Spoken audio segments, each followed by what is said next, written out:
Persona que llega a Gentes de la Línea, a este programa que se estrena hoy, que estará cada jueves en la emisora municipal de televisión, es una persona conocida por todo el mundo, aunque ahora está apartado de las facetas por las cuales fue dado a conocer, y que en su amplio bagaje reúne detalles como, por ejemplo, haber sido el único senador que ha tenido esta ciudad.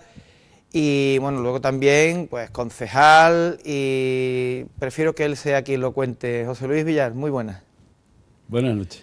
¿La primera incursión en la política fue la de senador o hubo antes alguna experiencia de menor ámbito? Bueno, yo me presenté en unas elecciones que hubo, no sé si tú te acordarás, hace muchos años ya de esto, es la mosquita que vamos a tener toda la noche. Bueno. Cuando votando los concejales del ayuntamiento votaban al alcalde. Y eso fue una cosa intermedia. Año 79, ¿no? ¿No? ¿O fue antes? Fue antes de eso, fue antes de instaurarse la democracia. Ajá. Es decir, fue eso. Y entonces yo me presenté ya a eso, no me eligieron, claro, eran los concejales que había entonces, y yo me presenté ya a eso. Luego, lo que sí me inicié en el tema político es con el profesor Clavero Arévalo, que tenía el Partido Social Liberal Andaluz. Yo creo que todos conocéis al profesor Clavero, catedrático de Derecho en la Universidad de Sevilla, y con él entré, pues debió ser por los años 70, y estuvimos en eso y formamos parte de UCD, es decir, que yo entré en UCD con la coalición de los distintos partidos que habían entrado en esa cosa. Ahí es donde me inicié en esto. Y después de eso, pues ya vino las elecciones generales, y en fin, ya vienen toda esta serie de cosas, pero mi primer contacto con la política, pensando que podía ser activa, porque claro, en aquel momento pues no había pensado nada, sino un partido donde era un partido con un tinte nacionalista, andalucista, y a partir de ahí, pues entonces ya me inicié en esto. Después se formó la coalición, entramos formando parte de UCD, y bajo las siglas de UCD me presenté al Senado por la provincia de Cádiz, fue cuando salí elegido. Y en aquella época, estamos hablando de la segunda mitad de los años 70, Sí.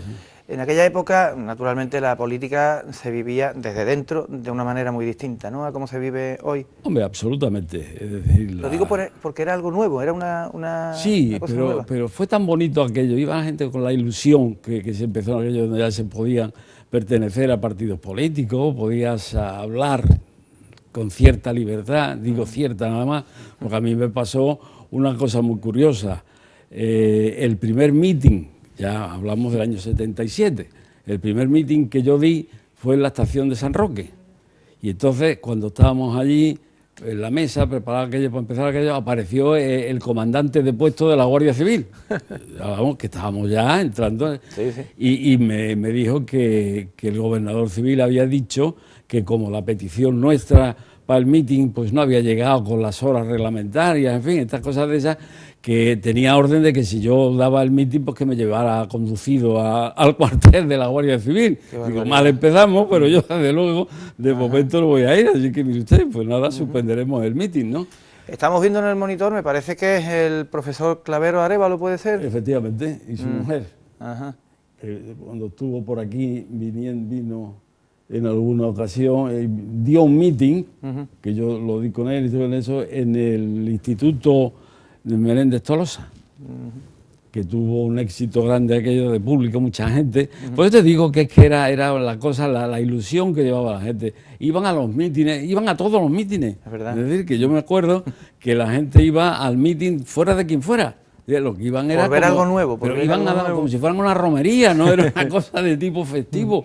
Era admirable. Yo por eso te digo, cuando me preguntan una vez, ¿estás arrepentido alguna vez de esta cosa y tal? Pues yo no, yo además digo que haría lo mismo que hice si volvieran a darse las mismas circunstancias. Fue aquello tan bonito, donde ya luego no ha sido, ya no es tan bonito, y ya se han ido perdiendo muchas cosas, pero en aquel momento fue una delicia. Y ahora que han pasado prácticamente 30 años, ¿no?, de aquella época de senador, Naturalmente es un orgullo haber sido el único, pero también creo yo que al mismo tiempo puede ser un poco, no sé, triste que la línea no haya dado, Landero fue diputado, pero no haya dado más políticos de gran relieve que hayan tenido...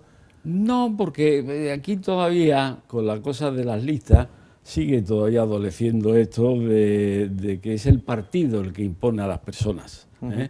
Hay veces que en ese aspecto acierta y pone gente que tiene mucho tirón, que tiene cosas, pero lo que van siempre procurando, además, en la mayor parte de los partidos, refiero más ahora que en aquel momento, que no había tanto lío, tanto follón y entonces, claro, aquí lo que van buscando es que el que se mueve no sale en la foto. Y entonces, claro, pues salir en la foto a no moverse. Y entonces, claro, es que está haciendo falta desde el principio modificar la ley de las elecciones y eso. Es decir, que sigue siendo, mientras siga habiendo listas cerradas, donde impuestas por el partido y que tú votas al partido porque te gusta ese partido, pero no te gusta a lo mejor esa persona que va ocupando el 1, el 2 o el 3, ¿no? que con seguridad va a salir. Y entonces pues falta esa posibilidad de que tú cojas una lista y que tache a quien quiera y pongas a quien te dé la gana, ¿no? Es decir, eso es importante y yo creo que... Pero no están por el invento los partidos, ninguno, ¿eh? Ninguno. Bueno, en aquella época, ¿cómo se llevaba eso de conciliar el trabajo político con el trabajo de toda la vida? En este caso, el desempeño de la medicina. Muy mal porque yo perdí muchísima clientela y a mí me costó mucho dinero. Yo cuando veo ahora los sueldos que tienen, nosotros, es decir, yo empecé ganando de senador, eso no lo sabe mucha gente, quizás porque no le importa y es preferible no saberlo porque mejor se puede dar la lengua de la otra forma. Yo empecé ganando 40.000 pesetas. Nosotros, el senador ganaba 40.000 pesetas y nos pagábamos los viajes. Después ya vinieron... Ahí se incluía, en las 40.000 pesetas, se incluía el viaje y todo. El viaje y la estancia y el mantenimiento de tu familia que te dejaba a 650 kilómetros de distancia, ¿no? Es decir, que eso es una cosa que luego ya fue mejorando. Nos dieron aquellos billetes gratis de avión y de tren y de barco, pero las 40.000 pesetas esas no las quitó en los primeros meses ni ponen. ¿Y eran frecuentes los viajes a Madrid o no? Bueno, yo a Madrid iba todas las semanas. Yo estaba de lunes a viernes, estaba en Madrid. Y luego me venía para acá, pasaba consulta en el dispensario, sabes que yo era el director del dispensario, pasaba consulta en el dispensario de los días que no había estado en esa cosa y veía a alguien en casa, y, en fin, pero que la realidad es que económicamente no era rentable. Es decir, esas historias que cuentan que los políticos poníamos las botas con eso, pues no era. Es decir, ahora ya ha mejorado en ese aspecto y sigue siendo España, sigue siendo el país que menos paga a sus parlamentarios. Yo creo que además es un error el hablar de los sueldos y decir que los sueldos...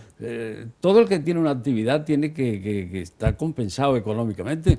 Eso además es una de las situaciones donde evita, y quien evita la tentación, evita el peligro, pues evita muchas otras posibilidades de necesidad de buscarse otros ingresos y que si no son totalmente ilegales, pero están un poco en el filo de la navaja. Yo creo que el parlamentario tiene que estar bien pagado, pero además con luz y taquígrafo, la responsabilidad que tiene también.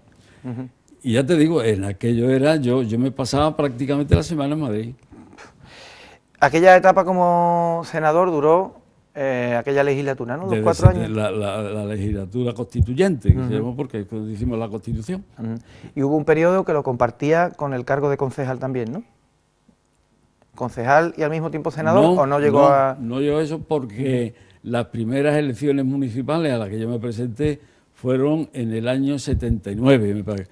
Y claro, la legislatura terminó, fue del 77 al 79, es decir, cuando yo me presenté a las municipales aquí por UCD, que sacamos 7 concejales, pues no es que fuera incompatible, es que no coincidió en el tiempo, es decir, porque yo me presenté a las siguientes elecciones, pero ya no salí elegido en eso.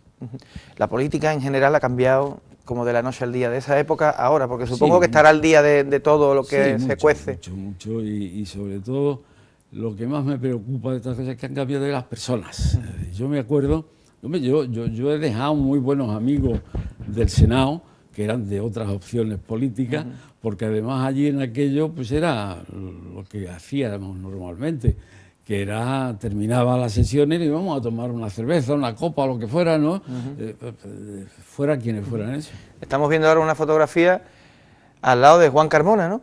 Entonces era alcalde Juan Carmona. Esto es del trofeo Ciudad de la Línea. La presentación. En el ayuntamiento, sí. Que vinieron los presidentes o... Sí, el acto protocolario que se hacía. Eso. Y entonces estaba Juan Carmona, estaba de concejal. Fue Niebla, el alcalde. Y luego entró Juan. En esa misma legislatura, pues se presentó la renuncia Niebla y entró Juan Carmona, que era el siguiente en la lista.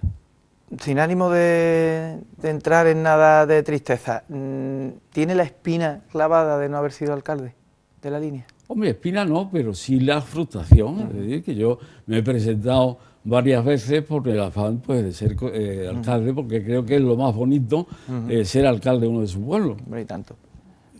Y no es una espina, ni tengo mal recuerdo, ni tengo en absoluto nada, pero sí me queda, pues eso, llamarle...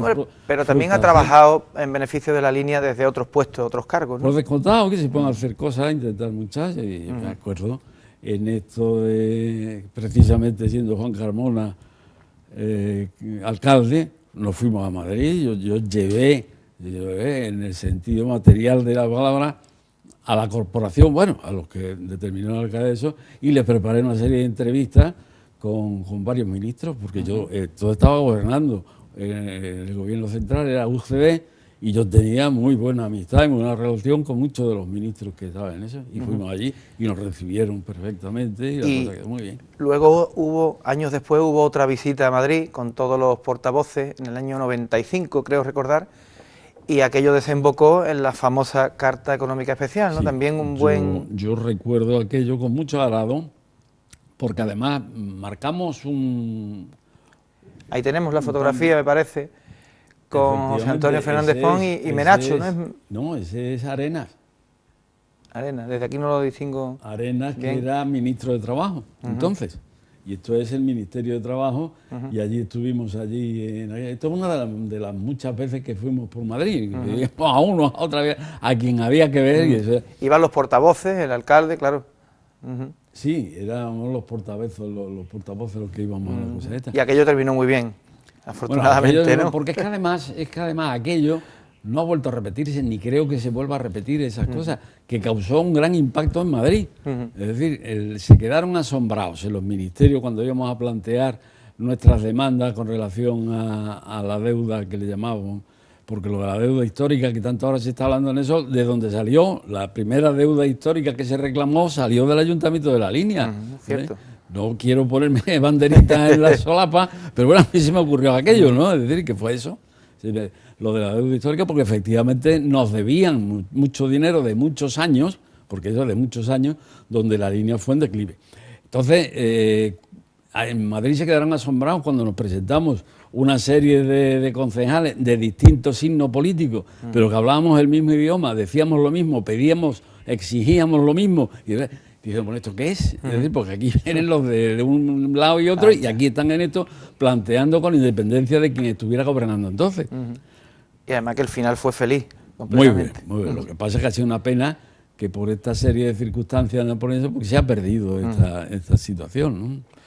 ¿En su trayectoria política hubo algún parón? Me parece que no, ¿no? Todo fue prácticamente seguido. Sí, hasta que me retiré, sí. Yo empecé en los años 70 y luego sin solución de continuidad en distintas situaciones.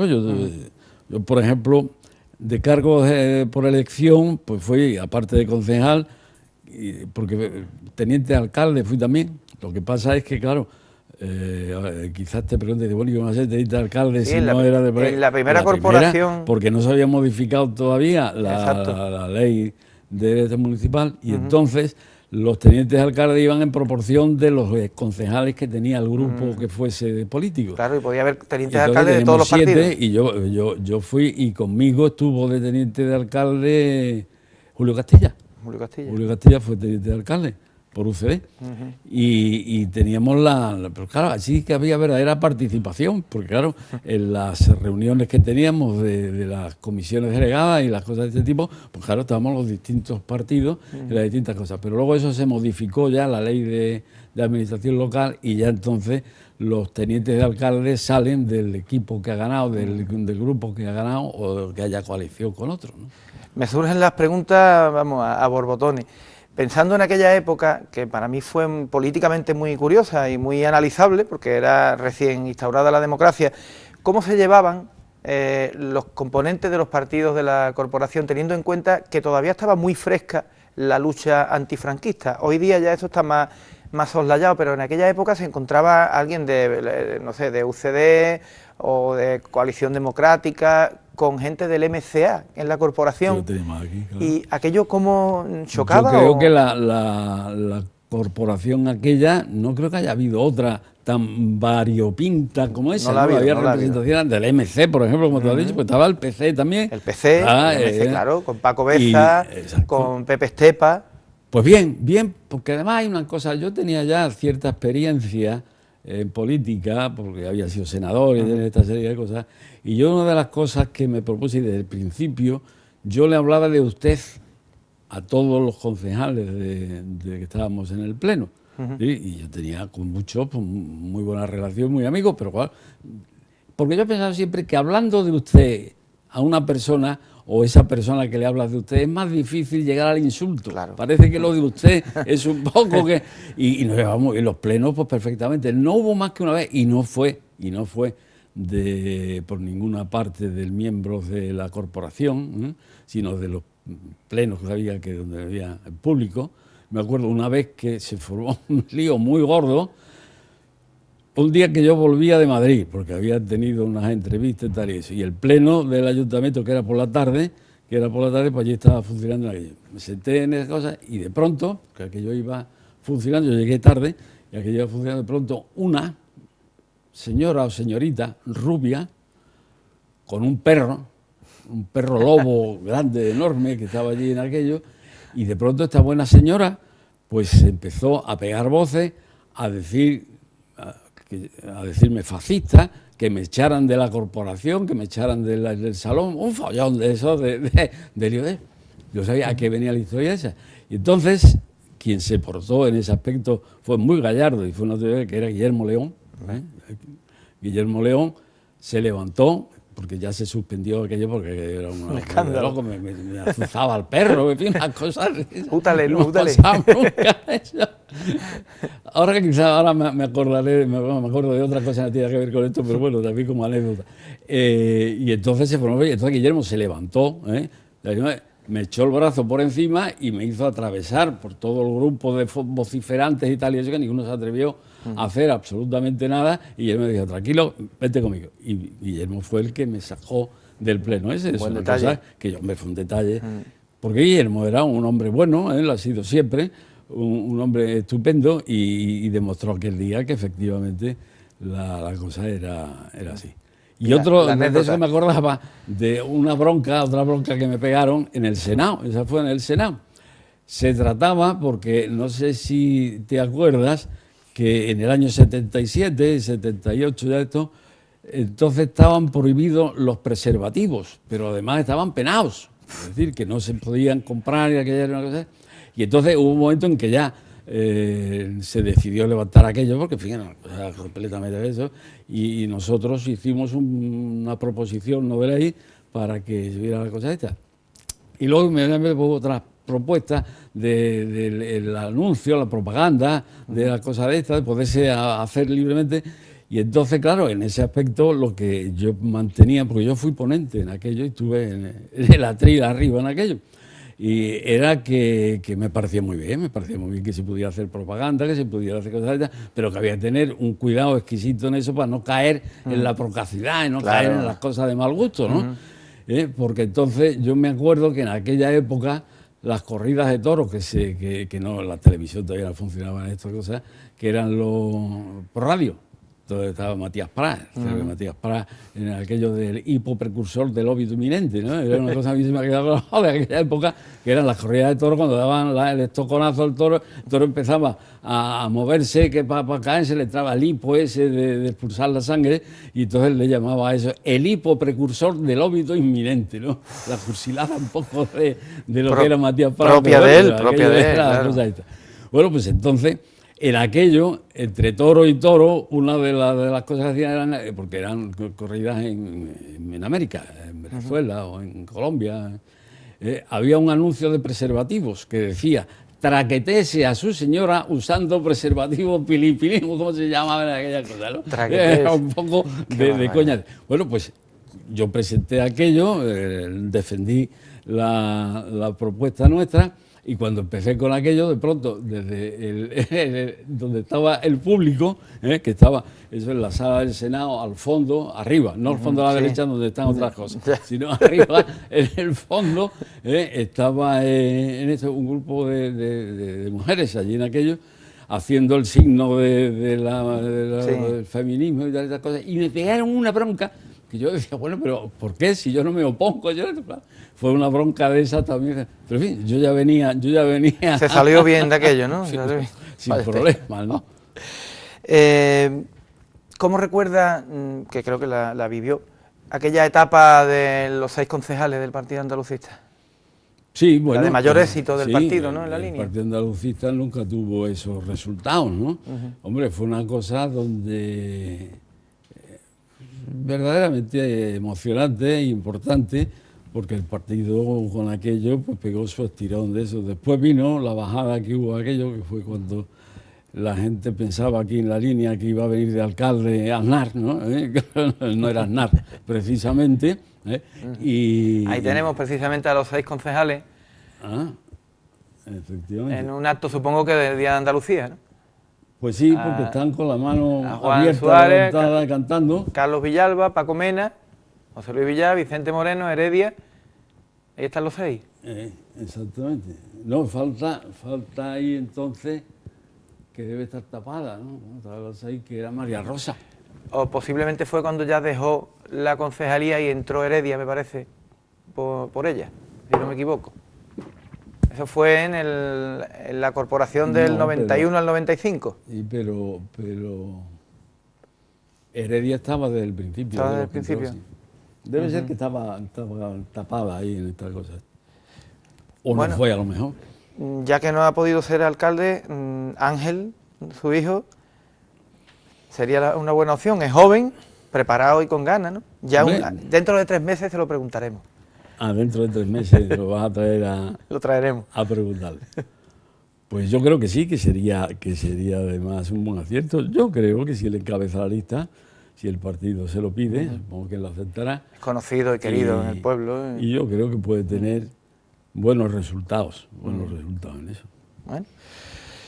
Pues don José Luis Villar Cerón, hemos estado hablando más tiempo de la cuenta, porque la verdad cuando hay para hablar hay que aprovechar el tiempo. Muchas gracias por haber estado aquí, suerte y que la vida le siga deparando muchas alegrías. Muchas gracias, José. Muy amable.